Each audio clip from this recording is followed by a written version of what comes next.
High అందరికీ రాగి floor తోటి మనము స్మూతీ చేసుకోవాలనుకుంటే ఈ విధంగా చేసుకోండి. ఇక్కడైతే హాఫ్ కప్ రాగి ఫ్లోర్ తీసుకొని చక్కగా 1 కప్ వాటర్ వేసేసి కుక్ చేసుకున్నాను. డైరెక్ట్గా రాగి ఫ్లోర్ తోటి చేసుకుంటే పిల్లలకు అరగదు, మనకు కూడా అంతగా అరగదులేండి. స్టమక్ అంత టేస్టీ కూడా ఉండదు. జస్ట్ ఇలా బాయిల్ చేసుకున్నట్టు చేసుకొని తర్వాతకి మిక్సీ జార్లో వేసి కొన్ని డ్రై ఫ్రూట్స్ అండి, నేను ఇందులో బెల్లం షుగర్ ఏం వాడకుండా డేట్స్ వేసుకున్నాను.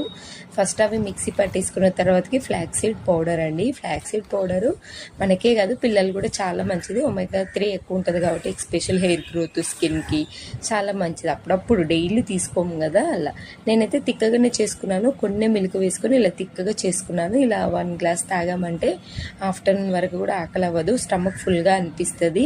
మీరు ఖచ్చితంగా ట్రై చేయండి. ఈవెన్ పిల్లలకు కూడా ఇవ్వచ్చు, నో ప్రాబ్లము. ఇంకా మా మిన్ను తాగేసి నాకు బలం వచ్చిందని ఎలా చూసుకుంటుండో చూడండి.